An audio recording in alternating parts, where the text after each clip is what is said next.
கேள்வி கேட்டு பதில சொன்னாதான் நம்மளுக்கு தடுமாற்றம். அதான் பர்சன்டேஜ் ஆஃப் லேர்னிங். உங்கள் பள்ளியில் அதானே பண்ணிகிட்டு இருக்கோம். கேள்வி கேட்போம், பதில் சொல்லுவாங்க.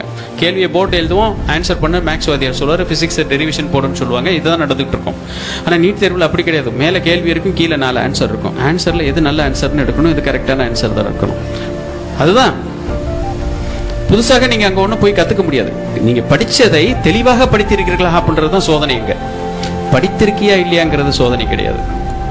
தெளிவாக படிச்சிருக்கியா, அதுக்கு தான் சொல்கிறேன். புரியாமல் படிக்காதே, புரியும் வரை புத்தகத்தை கீழே வைக்காத. பிரயோஜனம் இல்லை.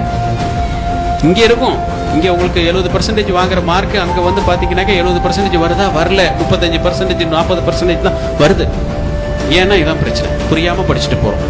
அங்கே கேட்ட கேள்விக்கு சரியான பதில் 4 இருக்கும். 4ல் 1 தேர்வு செய்ய முடியல.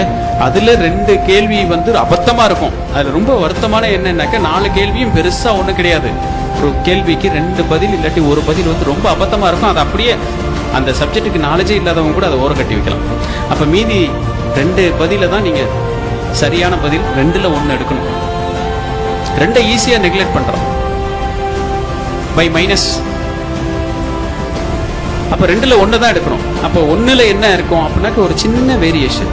அதை தான் நீங்கள் கரெக்டாக புரிஞ்சிருக்கீங்களா அப்படின்றத ஒரு வார்த்தை ஜாலம், ஒரு சின்ன மாற்றத்தை உள்ள வச்சு அதை சரியான பதிலை உங்களை தேர்வு செய்ய சொல்லுவாங்க. உங்கள் சிந்தனையை தூண்டுகிறது தான் போட்டித் தேர்வு.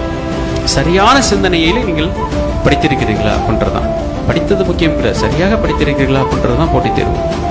இன்னைக்கு எல்லாம் கோச்சிங் சென்டர்லாம் ஒன்றும் பெருசாக ஒன்றும் கிடையாது. ஐயோ நம்ம வந்து இன்றைக்கி எல்லாம் வந்து 2 லட்சம் 3 லட்சம் ரூபாய் கொடுத்து கோச்சிங் சென்டர் போய் நம்ம படிக்கக்கூடிய வசதி இருக்கா அப்படின்லாம் ஒன்றும் கிடையாது. நீங்கள் பள்ளி பாடத்தை படிங்கள்.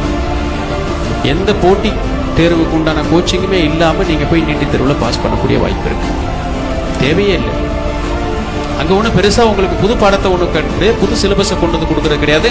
உங்கள் நீட் தேர்வில் இருக்கக்கூடிய சிலபஸில் இல்லாதது இன்னைக்கு இருக்கிற பாடத்திட்டத்திலையும் கிடையாது.